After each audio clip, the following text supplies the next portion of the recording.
بسم اللہ الرحمن الرحیم۔ سامعین کرام، آپ سن رہے ہیں اردو کہانی خون کا بدلہ خون، جس کے مصنف ہیں طاہر جاوید مغل، اور یہ اس سلسلے کی دوسری قسط ہے۔ مجھے امید ہے آپ کو میری یہ کاوش بھی پسند آ رہی ہوگی۔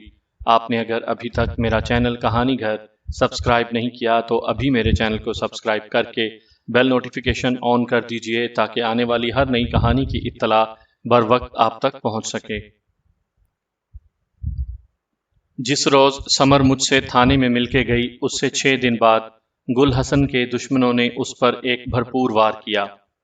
رات کے وقت 2 مسلح قبائلی ابراہیم کے گھر میں گھس آئے۔ شاید وہ بڑی خاموشی سے گل حسن کا گلا کاٹ کر چلے جاتے، لیکن ابراہیم ایک بار پھر ہوشیار تھا۔ وہ کسی چوکس محافظ کی طرح جاگ رہا تھا، لہٰذا حملہ آوروں کو زبردست مزاحمت کا سامنا کرنا پڑا۔ ابراہیم نے گل حسن کو حملہ آوروں سے دور رکھنے کے لیے اس کے کمرے کو باہر سے کنڈی چڑھا دی تھی۔ گل حسن اور سمر اندر سے دروازے پیٹتے رہے، جبکہ ابراہیم باہر حملہ آوروں سے گتھم گتھا رہا۔ اتفاقاً ابراہیم کے اڑوس پڑوس والے بھی جلد جاگ گئے اور حملہ آوروں کو بھاگنا پڑا، تاہم وہ جاتے جاتے بھی ابراہیم کو گولی مار گئے۔ ابراہیم زخمی ہو کر ہسپتال پہنچ گیا۔ ہسپتال جانے سے پہلے اس نے داماد اور بیٹی کو ہدایت کر دی تھی کہ وہ فوراً امرتسر والے مکان میں چلے جائیں۔ وہ مکان اس نے کسی ایسی ہی ہنگامی ضرورت کے لیے خریدا تھا۔ بعد میں ابراہیم خود بھی ہسپتال سے فرار ہو کر امرتسر پہنچ گیا۔ میں حیران تھا کہ ابراہیم اور گل حسن دوبارہ کیسے اکٹھے ہو گئے۔ مجھے معلوم نہیں تھا کہ انہوں نے پہلے سے امرتسر میں ایک مکان خرید رکھا ہے۔ اب یہ بات بھی واضح ہو گئی تھی کہ گل حسن ہر وقت گھر میں کیوں گھسا رہتا ہے اور کیوں لوگوں سے زیادہ ملتا جلتا نہیں۔ ہماری باتوں کے دوران ہی گل حسن بھی پاس آ کر بیٹھ گیا تھا۔ وہ ایک خوبصورت سا نوجوان تھا، محبت کرنے والا، مسکراہٹیں بکھیرنے والا اور آنکھوں میں سہانے خواب سجا کر رکھنے والا۔ پتہ نہیں کیسے اس کے ہاتھوں قتل ہو گیا تھا۔ اب وہ خود بھی موت کے نشانے پر تھا اور دشمن ہاتھ اس کی شہرگ سے خون نچوڑنے کے لیے لپک رہے تھے۔ میں نے دیکھا اس کی آنکھوں میں افسردگی اور مایوسی کی دھند چھائی ہوئی تھی۔ موت کا خوف کوئی معمولی خوف نہیں ہوتا، اور پھر ایسی موت جو پر اسرار سائے کی طرح ارد گرد منڈلا رہی ہو اور کسی بھی وقت انسان کو دبوچ سکتی ہو۔ اس موت کا خوف کسی عفریت کی طرح انسان کا لہو پیتا رہتا ہے اور بعض اوقات وہ موت سے پہلے ہی خود کو مردہ سمجھنے لگتا ہے۔ ایک بار جب ابراہیم نے زبان کا تالا کھول دیا تو پھر کچھ بھی نہیں چھپایا۔ اس نے کہا، تھانے دار صاحب، سچی بات تو یہ ہے کہ میں اپنے داماد کو یہاں بھی محفوظ نہیں سمجھ رہا۔ اللہ کرے میرا قیافہ غلط ہو، لیکن مجھے لگ رہا ہے موسیٰ زئی والے یہاں بھی پہنچ گئے ہیں۔ ایک محلے دار نے بتایا ہے کہ پرسوں ایک شخص بازار میں پوچھتا پھر رہا تھا کہ اس مکان میں کون لوگ آئے ہیں۔ وہ پٹھان تھا اور ٹوٹی پھوٹی اردو بولتا تھا۔ اب آپ کے آنے سے تھوڑی دیر پہلے سامنے گلی کی نکڑ پر ایک رکشہ کھڑا تھا۔ اس میں 2 پنجابی بیٹھے ہوئے تھے۔ ان میں سے ایک پنجابی کو میں گورداسپور میں بھی اپنے گھر کے آس پاس دیکھ چکا ہوں۔ میں نے دیکھا کہ ابراہیم کے سرخ و سفید چہرے پر تشویش کے سائے تھے۔ کچھ یہی کیفیت گل حسن کے چہرے پر بھی دکھائی دے رہی تھی۔ جیسا کہ میں نے بتایا ہے، وہ اپنی زندگی سے مایوس نظر آ رہا تھا۔ اس کی مایوسی سمجھ میں آنے والی بات تھی۔ جو لوگ صرف اس کی جان لینے کے لیے 5 بے گناہوں کو قتل کر چکے تھے اور اب اتنی دور اس کے پیچھے آ گئے تھے، وہ یوں ہی ناکام جانے والے نہیں تھے۔ میں نے کہا، ابراہیم، میرا خیال ہے اب تمہیں اپنی غلطی کا احساس ہونا چاہیے۔ تمہارے پیچھے آنے والے خاصے طاقتور لوگ ہیں اور پولیس کی مدد کے بغیر تم ان سے بچ نہیں سکو گے۔ تم نے کافی وقت ضائع کر دیا ہے۔ بہرحال اب بھی ہم سے جو کچھ بن پڑا ہم کریں گے۔ میں تمہارے لیے پولیس گارڈ کا انتظام کرتا ہوں۔ اس کے بعد سوچا جائے گا کہ تمہاری مستقل حفاظت کا کیا انتظام ہو سکتا ہے۔ ویسے تم اپنے طور پر تیاری رکھو، ممکن ہے تمہیں کسی اور جگہ شفٹ کرنا پڑے۔ ابراہیم اور گل حسن خاموشی سے میری باتیں سنتے رہے۔ لگتا تھا پریشانی نے ان کے ذہن معاف کر رکھے ہیں۔ میں نے جیب سے کولٹ پسٹل کے میگزین اور گولیاں نکالتے ہوئے پوچھا، یہ چیزیں تمہارے سامان سے نکلی ہیں، پستول کہاں ہے؟ ابراہیم ہچکچا کر بولا، ہمارے پاس ہی ہے۔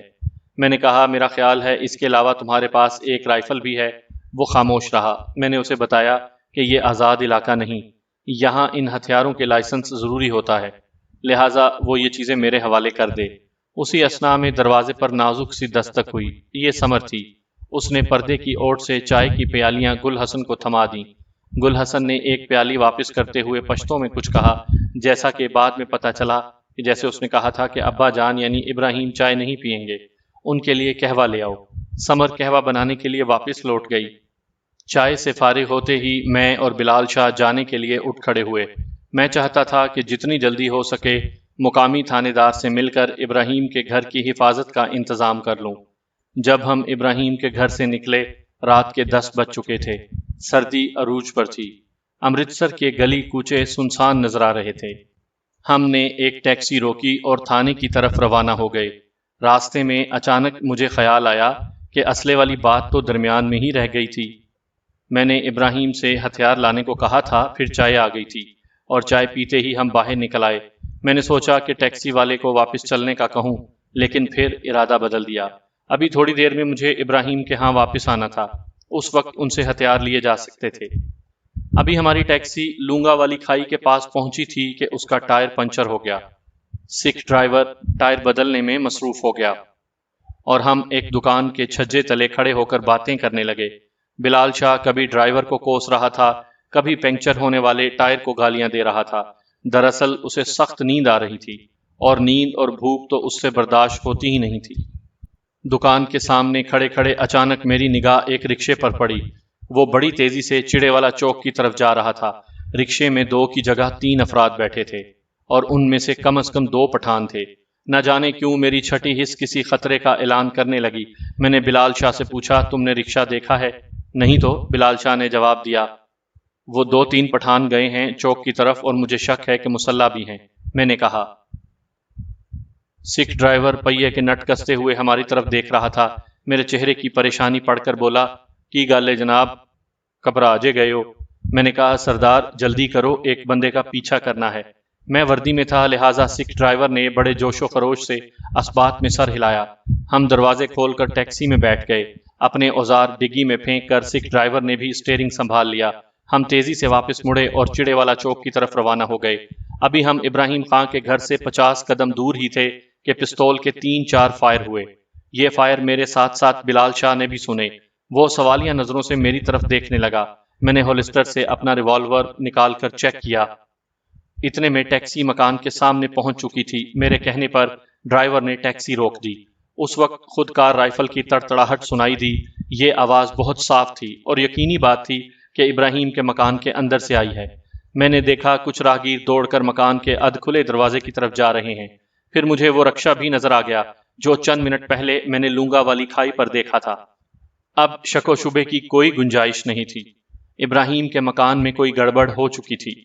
میں اور بلال شاہ تیزی سے باہر نکلے۔ میں نے بلال شاہ کو دروازے پر کھڑے رہنے کا اشارہ کیا اور خود ریوالور ہاتھ میں لیے اندر داخل ہوا۔ میں تاریکی میں تھا اور بالکل دیوار کے ساتھ چپکا ہوا تھا۔ مکان میں ایک چھوٹی سی گیلری بھی تھی۔ میرے دیکھتے ہی دیکھتے گیلری کی چھوٹی سی کھڑکی میں 2 شعلے چمکے اور دھماکوں کی آواز آئی۔ پھر میں نے زینوں کے پاس ایک سائے کو تیزی سے حرکت کرتے دیکھا۔ دفعتاً مجھے احساس ہوا کہ گل حسن کی زندگی شدید خطرے میں ہے۔ یہ غور و فکر کرنے کا موقع نہیں تھا کہ وہ کون ہے۔ جو ہی میں برآمدے سے گزر کر ایک اندرونی کمرے کے دروازے پر پہنچا، ایک شخص میرے سامنے آ گیا۔ میرا چہرہ تاریکی کی طرف تھا اور اس کا روشنی کی طرف۔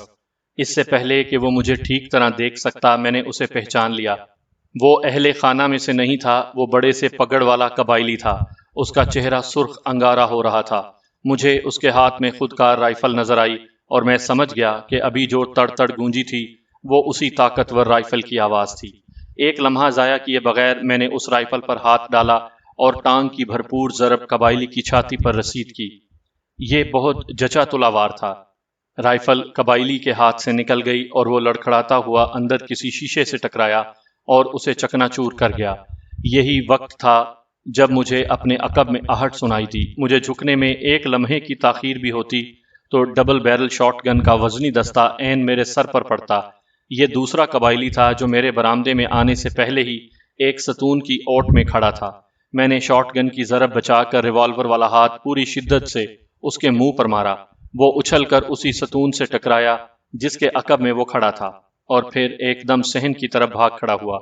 جیسا کہ بعد میں پتہ چلا، اس کی شاٹ گن خالی ہو چکی تھی اور اس کے پاس اتنا وقت نہیں تھا کہ اسے دوبارہ لوڈ کر سکتا۔ جو ہی وہ صحن عبور کر کے بیرونی دروازے پر پہنچا، وہاں کھڑا بلال شاہ جن کی طرح اسے چمٹ گیا۔ میں نے پہلے دونوں کو بغل گیر ہوتے دیکھا، پھر وہ الٹ کر زمین پر گرے اور اوپر نیچے ہونے لگے۔ میری ٹانگ کھا کر کمرے کی تاریکی میں گرنے والا شخص گرنے کے بعد سنبھلا اور بڑے تیش کے عالم میں مجھ پر جھپٹا، لیکن اپنے تیش میں وہ یہ بھول گیا کہ اس سے چھینی ہوئی رائفل میرے دائیں ہاتھ میں ہے۔ میں نے ایک دم دائیں طرف ہٹ کر خود کو اس کی زد سے بچایا اور رائفل کی بڑی کراری ضرب اس کی کن پٹی پر لگائی۔ وہ چیخ کر ایک کرسی سے ٹکرایا اور اسے برابر کرتا ہوا صحن میں آ گرا۔ عین اسی لمحے زینوں پر کسی نے ریوالور سے مجھ پر گولی چلائی۔ اس کا یہ نشانہ خطا گیا۔ میں نے ستون کی اوٹ میں ہو کر اپنے ریوالور سے 2 جوابی فائر کیے۔ اس دوران گیلری سے بھی کولٹ پسٹل کے 2-3 فائر ہوئے، پھر خاموشی چھا گئی۔ خاموشی سے مراد یہ نہیں کہ سناٹا چھا گیا تھا، دھماکوں کی جگہ اور بہت سی آوازوں نے لے لی تھی۔ ان میں محلے داروں کی آوازیں تھیں جو گلی میں اور بیرونی دروازے کے قریب جمع ہو چکے تھے۔ پھر اس میں بلال شاہ کی چیخ و پکار تھی، جس نے ایک قبائلی کو اپنے نیچے دبا رکھا تھا اور اب مجھے مدد کے لیے بلا رہا تھا۔ گیلری کی طرف سے کسی کے پکارنے کی آواز بھی آ رہی تھی۔ میں نے سب سے پہلے بلال شاہ کی طرف دھیان دیا۔ اس نے بڑی مہارت سے قبائلی کو کوئی پہلوانی لاک لگا رکھا تھا، مگر قبائلی بھی ایک کایاں تھا، وہ زور لگا کر اس لاک سے پھسلتا جا رہا تھا۔ میں نے 2 محلے داروں کے ساتھ مل کر اس قبائلی پر قابو پا لیا۔ اس کی جامع تلاشی لینا ضروری تھا، لیکن اس سے پہلے میں دوسرے 2 افراد کا اتا پتہ لگانا چاہتا تھا۔ عین ممکن تھا کہ وہ ابھی تک مکان میں ہی کہیں چھپے ہوں۔ میں زینے کے پاس پہنچا تو ایک کھٹکے سے گیلری کا دروازہ کھلا اور اندر سے گل حسن بما اپنی بیوی کے برآمد ہوا۔ کولٹ پسٹل ابھی تک اس کے ہاتھ میں دبا ہوا تھا۔ مجھے دیکھ کر اس کے چہرے کا ہراس کسی حد تک کم ہو گیا۔ سمر رو رہی تھی اور شوہر کے بازو سے چپکی ہوئی تھی۔ گل حسن کے ساتھ مل کر میں نے گھر کی ساری بتیاں جلا دیں۔ کونے کھدروں میں جھانکا، الماریوں کے اندر دیکھا، کہیں کوئی دکھائی نہیں دیا۔ پھر ہم بیٹھک کی طرف بڑھے۔ اچانک سمر نے چیخ ماری اور بھاگ کر اس جسم سے لپٹ گئی جو فرش پر لہو لہان پڑا تھا۔ یہ ابراہیم خان تھا۔ سمر نے اس کا چہرہ سیدھا کیا اور ہم سکتے میں رہ گئے۔ وہ مر چکا تھا۔ خودکار رائفل کی آج چھٹانک وزنی گولی اس کی پیشانی میں لگی تھی اور کنپٹی پھاڑ کر نکل گئی تھی۔ اس کا مغز کنپٹی کے سوراخ سے نکل کر رخسار پر بہہ رہا تھا۔ خدا کی پناہ، کتنا خوفناک نظارہ تھا۔ ابھی 20-25 منٹ پہلے یہ شخص اسی جگہ میرے سامنے بیٹھا باتیں کر رہا تھا۔ اس کی آنکھوں میں روشنی تھی، جسم میں حرارت تھی اور ذہن میں سوچیں تھیں۔ اب کچھ نہیں تھا۔ ایک بے جان لاشا تھا جو اپنے لیے چند گز لٹھے اور ایک قبر کے سوا کچھ نہیں مانگ رہا تھا۔ اس کے قریب ہی الائچی والے قہوے کی پیالی اوندھی پڑی تھی۔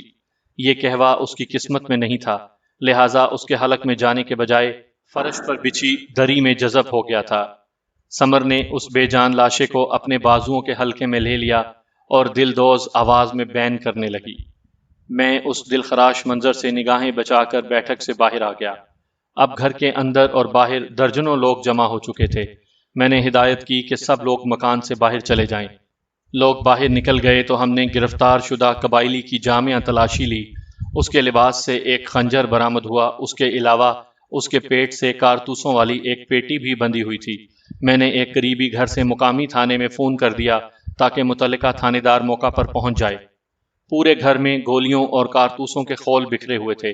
اندازہ ہوتا تھا کہ 3-4 منٹ تک کھلم کھلا فائرنگ ہوئی تھی۔ میں ابراہیم اور گل حسن سے ہتھیار لیے بغیر تھانے روانہ ہو گیا تھا۔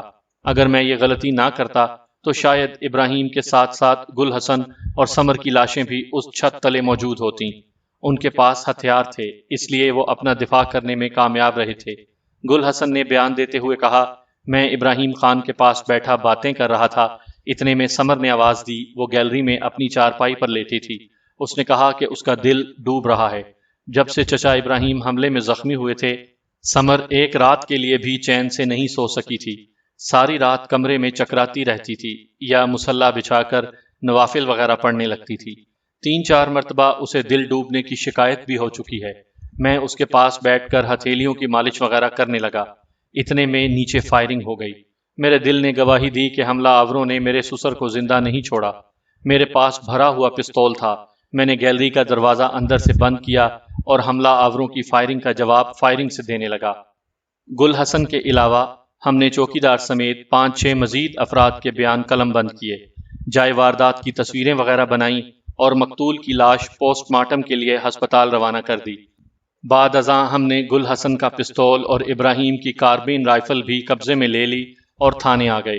دن چڑھنے تک اس سنسنی خیز قتل اور پولیس مقابلے کی خبر پورے امرتسر میں پھیل گئی اور ہر کوئی یہ جاننے کے لیے بے قرار نظر آنے لگا کہ آزاد علاقے سے آنے والے قبائلی خودکار ہتھیاروں سے لیس ہو کر امرتسر کے چڑے والا چوک تک کیسے پہنچے اور کیسے ایک شخص کو قتل کرنے میں کامیاب ہوئے۔ اس قتل کے مجرموں تک پہنچنے کے لیے ہمارے پاس واحد سراغ وہ گرفتار شدہ قبائلی تھا جسے امرتسر کے مرکزی تھانے میں رکھا گیا تھا۔ اس کی عمر 40 سال کے قریب تھی۔ اس نے اپنا نام نصیب خان بتایا تھا اور کہا کہ وہ خرلاچی کی لکڑی منڈی میں پانڈی کا کام کرتا ہے۔ نصیب خان ایک خور دماغ اور جوشیلا شخص تھا۔ وہ ٹوٹی پھوٹی اردو بولتا تھا۔ اس نے سینے پر ہاتھ مار کر کہا، ام پٹھان کا باچا ہے، اپنے دشمن کا پیچھا قبر کی دیوار تک کرتا ہے۔ ام ابراہیم خان کے داماد کو چھوڑے گا نہیں۔ ام گرفتار ہو گیا تو کیا ہوا؟ 150 آدمی بھی پکڑا جائے تو کیا ہوگا؟ جب تک موسیٰ زئی کا ایک مرد بھی جیل اور قبر سے باہر ہے، گل حسن خود کو زندہ نہیں سمجھ سکتا۔ یہ پولیس مولس تو رہا ایک طرف، ام قسم کھاتا ہے کہ فرنگی فوج بھی کوشش کرے تو گل حسن کا جان نہیں بخشوا سکتا۔ اس نے ہمارا قبیلے کا بے گناہ آدمی مارا ہے اور وہ بھی زمین کے اوپر نہیں چلے گا۔ بڑے ٹیڑے قسم کے لوگوں سے ہمارا واسطہ پڑا تھا۔ ہندو انسپیکٹر جنگ جیون رام کے تو پسینے چھوٹنے لگے۔ کہنے لگا، نواز خان، میں بھگوان کے بعد کسی سے ڈرتا ہوں تو ان قبائلی قاتلوں سے۔ جس کے پیچھے پڑ جائیں اسے تو چھوڑتے ہی نہیں، اسے بچانے والے کو بھی ٹھنڈا کر کے دم لیتے ہیں۔ نہ ان کے دماغوں میں بدھی ہے اور نہ چمڑی میں خوف۔ جو خر دماغ موت سے ہی نہ ڈرے اسے حوالات بھلا کیا ڈرائے گی۔ پھر وہ مجھے ایک واقعہ سنانے لگا کہ کس طرح زیارت میں چند بلوچیوں نے ایک لڑکی لڑکے سمیت پولیس کے 4 اہلکاروں کو جلا کر راکھ کر دیا تھا۔ جگ جیون اس واقعے کا نہ صرف چشم دید گواہ تھا بلکہ خود بھی بڑی مشکل سے جان بچا کر وہاں سے بھاگا تھا۔ اس نے بیڑی سلگاتے ہوئے کہا، نواز خان، میں تو ایک نتیجے پر پہنچا ہوں، یہ لوگ اب اس لڑکے کو چھوڑیں گے نہیں۔ اس نے اب مرنا ہی مرنا ہے۔ ہم خواہ مخواہ اپنا وقت ضائع کریں گے اور پران خطرے میں ڈالیں گے۔ ہاں، ہم یہ کر سکتے ہیں کہ یہ قتل ہمارے علاقے میں نہ ہو۔ یہ کام کچھ ایسا مشکل نہیں۔ لڑکے کو چڑے والا چوک چھوڑنے پر مجبور کیا جا سکتا ہے، بلکہ مجبور کرنے کی بھی ضرورت نہیں۔ ہم نے اسے زبردستی نہ روکا تو وہ اگلے 24 گھنٹے میں خود ہی مکان چھوڑ جائے گا۔ میں نے کہا، جیون رام، یہ تو کوئی بات نہ ہوئی۔ ہم سب کچھ جانتے بوجھتے آنکھیں بند کیسے کر لیں؟ ٹھیک ہے کہ مجرم طاقتور ہیں اور ان کے پاس قبائلی طاقت ہے، لیکن ہیں تو وہ مجرم۔ ان کے سامنے گھٹنے ٹیکنے کا مطلب یہ ہے کہ ہم قانون کی شکست تسلیم کر رہے ہیں اور ایک بے سہارا شخص کو قاتلوں کے سپرد کر رہے ہیں جو آخری امید کے طور پر ہماری طرف دیکھ رہا ہے۔ کم از کم مجھ سے تو ایسا نہیں ہو سکے گا، جیون رام۔ انسپیکٹر جیون رام برا سا منہ بنا کر چپ ہو گیا، جیسے اسے مجھ سے ایسی ہی بے وقوفی کی توقع تھی۔ جیون رام جو کچھ کہہ رہا تھا وہ سارا غلط بھی نہیں تھا۔ قبائلی لوگ جب کسی کا پیچھا کرتے ہوئے کہیں پہنچتے ہیں تو پھر انہیں روکنا قریباً ناممکن ہو جاتا ہے۔ یہ لوگ جرم بھی جہاد سمجھ کر کرتے ہیں اور اس جہاد میں بڑی سے بڑی مصیبت جھیلنے کے لیے تیار رہتے ہیں۔ اس کی ایک مثال گرفتار شدہ قبائلی نصیب خان کی صورت میں ہمارے سامنے تھی۔ وہ بڑے دھڑلے سے اعتراف کر رہا تھا کہ اس نے نہ صرف ابراہیم کے قتل میں تعاون کیا ہے بلکہ گل حسن کو قتل کرنے کی کوشش بھی کی ہے، اور اس کے علاوہ پولیس مقابلے میں بھی کسی سے پیچھے نہیں رہا۔ اب ایسے حوالاتی کو بندہ کیا ڈرائے دھمکائے اور کیا مارے پیٹے؟ میں نے بڑے ہیلے بہانوں سے نصیب خان کو بولنے پر آمادہ کیا۔ میں نصیب خان سے اس دشمنی کی وجہ جاننا چاہتا تھا جو اب موت بن کر گل حسن کا پیچھا کر رہی تھی۔ ابراہیم خان نے جو کچھ بتایا تھا وہ تصویر کا ایک رخ تھا، ممکن تھا کوئی دوسرا رخ بھی ہو۔ نصیب خان ٹھنڈے ٹھار حوالات میں گرم چادر کی بکل مارے پرالی پر بیٹھا ہوا تھا۔ اس کے دائیں رخسار پر ایک نیلگوں ابھار نظر آ رہا تھا اور اس ابھار میں سے تھوڑا تھوڑا رسنے والا خون بلب کی زرد روشنی میں چمک رہا تھا۔ ابراہیم کے گھر میں نصیب خان کے چہرے پر ریوالور سے ضرب لگائی تھی اور یہ نیلگوں اسی بھاری ضرب کی نشانی تھا۔ نصیب خان نے میرے سوالوں کے جواب میں جو کچھ بتایا وہ اس طرح تھا۔ قریباً 1.5 برس پہلے ایک معمولی بات پر گل حسن اور موسیٰ زئی کے نوجوان اکبر میں جھگڑا ہو گیا۔ اکبر ایک کھاتے پیتے شخص کا بیٹا تھا اور ان لوگوں نے گھوڑے وغیرہ پال رکھے تھے۔ ایک روز اکبر کا ایک گھوڑا گل حسن کی بستی میں آ گیا اور وہاں ایک غریب کوچبان نظر خان کی گھوڑی سے مل گیا۔ کسی غریب کوچبان کی گھوڑی یوں گابن ہو جائے تو اس کے گھر میں فاقوں کی نوبت آ جاتی ہے۔ نظر خان کے سر پر بھی مصیبت کا پہاڑ ٹوٹ پڑا۔ وہ فریاد لے کر اکبر کے باپ کے پاس گیا، لیکن بجائے اس کی کہ نظر محمد کی کوئی مالی امداد کی جاتی، اسے برا بھلا کہہ کر وہاں سے نکال دیا گیا۔ چند روز بعد بستی کے لڑکوں میں یہی بات ہو رہی تھی کہ اکبر خان بھی مشکی گھوڑے پر سوار وہاں پہنچ گیا۔ گل حسن نے کوئی بات کی جس پر اکبر آگ بگولا ہو گیا اور اس نے کہا کہ نظر خان کی گھوڑی ہی تھی، تمہاری کچھ لگتی تو نہیں تھی۔ گل حسن بپھر کر اپنی جگہ سے کھڑا ہو گیا اور دونوں گتھم گتھا ہو گئے۔ اکبر خان کے ہاتھ میں رائفل تھی۔ گل حسن یہ رائفل چھیننے کی کوشش کر رہا تھا۔ اسی کوشش میں رائفل چل گئی اور گولی اکبر کے سینے میں لگی۔ وہ وہیں گر کر ٹھنڈا ہو گیا۔ گل حسن مقتول اکبر کے گھوڑے پر سوار ہو کر نکل بھاگا۔ اسی روز شام کو موسیٰ زئی کا جرگہ ہوا اور اس میں فیصلہ کیا گیا کہ گل حسن کو جلد سے جلد تلاش کر کے انجام تک پہنچایا جائے گا۔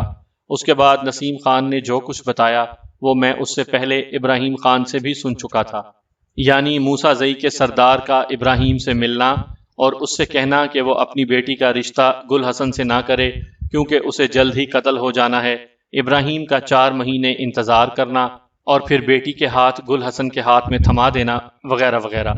اس روداد کے آخر میں نصیب خان نے یہ انکشاف بھی کیا کہ گل حسن کو قتل کرنے کے لیے کم از کم 20 افراد امرتسر میں داخل ہو چکے ہیں۔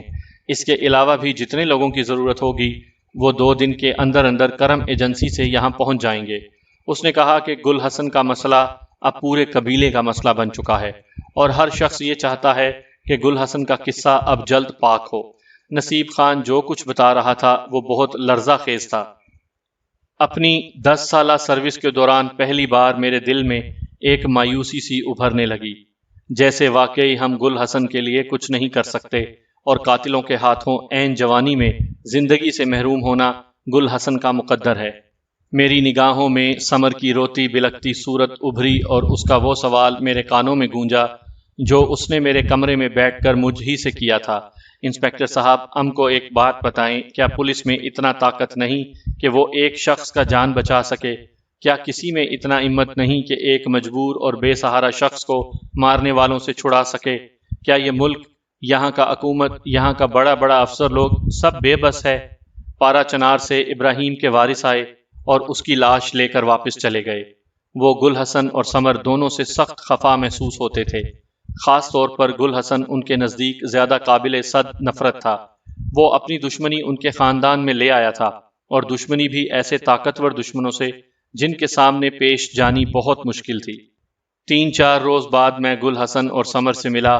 وہ دونوں بے حد افسردہ اور لاچار نظر آتے تھے۔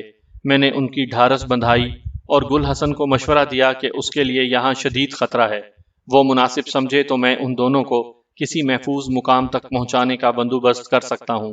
وہ افسردگی سے بولا، کہاں جائیں گے جناب؟ میں نے تہیہ کر لیا ہے کہ اب بھاگوں گا نہیں، موت آنی ہے تو آ ہی جانی ہے، کہاں تک پیچھا چھڑاؤں گا اس سے؟ آپ اگر کر سکتے ہیں تو مجھ پر ایک مہربانی کریں، مجھے پستول یا رائفل کا لائسنس بنوا دیں۔ میں نے کہا، تم آزاد علاقے کے رہائشی ہو، یہاں تمہارا لائسنس بننا بہت مشکل ہے، بہرطور میں کوشش کروں گا۔ میں واپس گورداسپور چلا گیا، تاہم جانے سے پہلے میں اپنی طرف سے گل حسن کی حفاظت کا پورا انتظام کر گیا۔ کم از کم 2 سفید پوش مسلح کانسٹیبلوں کو ہر وقت گل حسن کے ساتھ رہنا تھا، مگر اس طرح کہ وہ خود بھی اس کی نگرانی سے بے خبر رہے۔ اس کے گھر کے پاس مسلح آدمی تعینات کر دیے گئے۔ میں چاہتا تھا کہ گورداسپور پہنچ کر ایس پی سے بات کروں اور اس سے پوچھوں کہ اس کے نزدیک اس مسئلے کا حل کیا ہے، اور کیا مجرم یوں ہی دن دناتے رہیں گے یا ہم ان پر کسی طرح قابو پا سکتے ہیں۔ میں بلال شاہ کو بھی امرتسر ہی چھوڑ آیا۔ امرتسر رہ کر ایک تو وہ اپنی بیوی کو منا سکتا تھا، دوسرا گل حسن کے حالات پر بھی نگاہ رکھ سکتا تھا۔ بلال شاہ 2 ہفتے بعد گورداسپور پہنچا۔ وہ بیوی کے ساتھ ساتھ اہم اطلاعات بھی لایا تھا۔ بیوی کو پیغام محبت تو اس نے رات ہی کو پہنچانا تھا، بہرحال مجھے اطلاعات پہنچانے کے لیے وہ دوپہر کو ہی تھانے آ گیا۔ اس نے کہا، خان صاحب میری تو سمجھ میں کچھ نہیں آ رہا، یوں لگ رہا ہے کہ موسیٰ زئی والوں سے گل حسن کی خفیہ کوئی بات ہو گئی ہے، یا پھر یہ سارا معاملہ ہی فراڈ ہے۔ کیا فراڈ نظر آیا ہے تمہیں؟ میں نے اس سے پوچھا۔ وہ اپنے بہرے کان میں انگلی گھماتے ہوئے بولا، کوئی خاص بات تو نہیں ہے جی، لیکن کبھی کبھی کچھ عجیب سا لگتا ہے۔ مثال کے طور پر یہ دیکھیں کہ 6-7 روز تک تو گل حسن بالکل گمسم رہا ہے، نہ کہیں آیا گیا ہے، نہ کسی سے بات کی ہے۔ مگر کل ایک دم میاں بیوی کے موڈ بدلے ہوئے نظر آ رہے تھے۔ وہ دونوں شاپنگ کے لیے نکلے، خوب گھوم پھر کر امرتسر کی سیر کی۔ انہیں معلوم نہیں تھا کہ ان کی نگرانی ہو رہی ہے، لہٰذا وہ آزادی سے پھر رہے تھے۔ جس شخص کو ہر گھڑی کسی اندھی گولی کا خطرہ ہو، وہ یوں موج میلہ کیسے کر سکتا ہے؟ انہوں نے کمپنی باغ کی سیر کی، پھر جلیاں والا دیکھنے چلے گئے۔ واپسی پر انہوں نے ہربنس روڈ سے مرا چھولے کھائے اور رکشے پر بیٹھ کر نہر کے ساتھ ساتھ سفر کرتے ہوئے واپس گھر پہنچے۔ یہ ساری باتیں مجھے کانسٹیبل قدرت اللہ نے بتائی ہیں۔ میں نے کہا، اس میں کوئی ایسی عجیب بات تو نہیں ہے؟ ہو سکتا ہے گل حسن بیوی کا غم غلط کرنے کے لیے اسے گھمانے پھرانے لے گیا ہو۔ آخر کسی کے سوگ میں کوئی کب تک گھر میں بند رہ سکتا ہے؟ بلال شاہ بولا، جناب بات سوگ کی نہیں، ڈر خوف کی ہے۔ قدرت اللہ کہہ رہا تھا کہ وہ دونوں بالکل بے خوف ہو کر گھوم پھر رہے تھے اور اس کا اندازہ تھا کہ وہ آج پھر نکلیں گے۔ میں نے کہا، چلو جو بھی ہے، مجھے پرسوں ایک کام سے امرتسر جانا ہے، گل حسن سے بھی مل کر آؤں گا۔ میں دوپہر کے بعد فارغ ہوا اور امرتسر کے بڑے تھانے سے سیدھا چڑے والا چوک پہنچا۔ گل حسن گھر میں تھا۔ میری دستک پر اس نے دروازہ کھولا۔ وہ صاف ستھرے کپڑوں میں تھا، شیو بنی ہوئی تھی، سر کے بالوں میں خوشبودار تیل لگا تھا۔ مجھے دیکھ کر وہ ذرا سا چونکا، پھر جلدی سے آگے بڑھ کر ہاتھ ملایا۔ کسی اندرونی کمرے سے ریڈیو بجنے کی مدھم آواز بھی آ رہی تھی۔ گل حسن نے جلدی سے اندر جا کر پہلے ریڈیو بند کیا، پھر میرے لیے بیٹھک کا دروازہ کھولا اور مجھے اندر لے گیا۔ رسمی گفتگو کے بعد میں نے پوچھا، بڑے تیار شیار ہو کہیں گئے ہوئے تھے؟ وہ بولا، ہاں جی، بڑی عید آ رہی ہے نا، میری گھر والی نے اور تو کوئی تیاری نہیں کی، بس ایک جوڑا رنگنے کے لیے دیا ہوا تھا، وہ لینے بازار گئے تھے۔ میں نے ذرا تیکھے لہجے میں پوچھا، کیا بات ہے؟ آج کل تم دونوں بازار وغیرہ بہت جا رہے ہو، 2-3 ہفتے تک تو تمہیں گھر میں بہت فکر مندی رہتی تھی۔ میرے لہجے نے اسے ٹھٹکا دیا۔ اس نے بڑے غور سے میری آنکھوں میں دیکھا، پھر ایک دم اس کے چہرے سے بشاشت رخصت ہو گئی اور وہ رنجیدہ نظر آنے لگا، اتنا رنجیدہ کہ میں حیران رہ گیا۔ مجھے لگا کہ ابھی اس کی آنکھوں میں آنسو امڑ آئیں گے۔ وہ گھمبیر لہجے میں بولا، شاید آپ مجھ پر کسی طرح کا شک کر رہے ہیں۔ میں نے کہا، شک کی بات نہیں، جو سوال میرے ذہن میں ابھرا ہے میں نے اس کا جواب تم سے مانگا ہے، اور وہ بھی اس لیے کہ میں دل سے تمہاری بہتری چاہتا ہوں۔ گل حسن کچھ دیر خاموش رہا، لگتا تھا شدید تذبذب میں ہے۔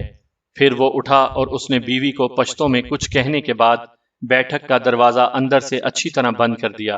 میرے سامنے بیٹھ کر بے حد بوجھل اور تھکے تھکے لہجے میں بولا، انسپکٹر صاحب، میں آپ سے ایک بات کرنا چاہتا ہوں اور امید کرتا ہوں کہ آپ اسے اپنے آپ تک ہی رکھیں گے۔ میں نے کہا، میں تمہاری امید پر پورا اترنے کی کوشش کروں گا۔ وہ بولا، جناب پچھلے ہفتے کے شروع میں ملک بخت خان سے ملنے گیا تھا۔ یہ ملک بخت کون ہے؟ میں نے حیرانی سے پوچھا۔ موسیٰ زئی قبیلے کا چھوٹا سردار ہے، وہ یہاں امرتسر میں موجود ہے، اس کے ساتھ 15-20 بندے بھی ہیں۔ آپ سمجھ ہی گئے ہوں گے کہ وہ یہاں کیوں آئے ہوئے ہیں۔ ان کا ایک ہی مقصد ہے، جس طرح بھی ہو جلد سے جلد میرا کام تمام کر دیں۔ میں نے کہا، لیکن تم ان سے ملنے کیوں چلے گئے اور تمہیں پتہ کیسے چلا کہ ملک بخت کہاں ہے؟ وہ بولا، مجھے ایک خاص بندے کی زبانی پتہ چلا تھا کہ ملک بخت فلاں ہوٹل میں ٹھہرا ہوا ہے، اور اس سے ملنے میں اس واسطے گیا تھا کہ اس کے سوا میرے پاس کوئی چارہ نہیں تھا۔ یہ بات اب طے ہے کہ وہ لوگ میرا پیچھا نہیں چھوڑیں گے۔ اگر میرا قبیلہ میرا ساتھ دیتا تو پھر اور بات تھی، لیکن اب مجھے گھیر کر مار لینا ان کے لیے کوئی مشکل بات نہیں۔ میں نے بہت سوچ سمجھ کر فیصلہ کیا ہے کہ خواہ مخواہ بھاگے پھرنے میں اور اپنے ساتھ ساتھ گھر والی کی زندگی بھی خطرے میں ڈالنے کا کوئی فائدہ نہیں۔ میں نے ملک بخت سے کہا تھا کہ دیکھو، میں چل کر تمہارے پاس آ گیا ہوں، اس لیے اس بات پر بھی یقین رکھو کہ میں اپنے وعدے کا پاس کروں گا۔ میں تم سے وعدہ کرتا ہوں کہ ٹھیک 1 ماہ بعد خود کو تمہارے حوالے کر دوں گا۔ ملک بخت نے میری بات مان لی ہے۔ یہی وجہ ہے کہ اگلے 15-20 دن تک مجھے اپنے دشمنوں کی طرف سے کوئی خطرہ نہیں ہے۔ ممکن ہے کہ وہ میرے ارد گرد موجود ہوں، لیکن مہلت ختم ہونے تک وہ مجھے کہیں گے کچھ نہیں۔ میں نے دیکھا گل حسن کی آنکھوں میں آنسو چمک رہے ہیں۔ وہ بولا، انسپکٹر صاحب، آپ کو اندازہ نہیں کہ قبائلی دشمنی کتنی خطرناک ہوتی ہے۔ اس معاملے میں بالکل جنونی ہوتے ہیں ہم لوگ۔ یہی وجہ ہے کہ ہمارے علاقے میں بے شمار ہتھیار اور گولہ بارود ہونے کی باوجود بہت کم لوگ قتل ہوتے ہیں۔ لوگ جانتے ہیں کہ کسی کو نقصان پہنچا کر وہ خود بھی بچ نہیں سکیں گے۔ میں بھی یہ بات اچھی طرح جانتا تھا، اور میں ایسا بندہ نہیں تھا کہ کسی کی جان لیتا۔ پتہ نہیں قدرت کو کیا منظور تھا کہ میرے ہاتھوں یہ کام ہو گیا۔ وہ اپنے کیے پر بہت پشیمان نظر آ رہا تھا۔ یقیناً اس کا خیال تھا کہ جو 6 دوسری جانیں گئی ہیں ان کا سبب بھی وہ خود ہے۔ بیٹھک میں کچھ دیر گھمبیر خاموشی طاری رہی۔ پھر میں نے کہا، تمہارا کیا خیال ہے؟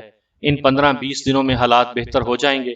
سوال ہی پیدا نہیں ہوتا جناب، اس نے کہا، اور میں نے یہ مہلت اس امید پر لی بھی نہیں۔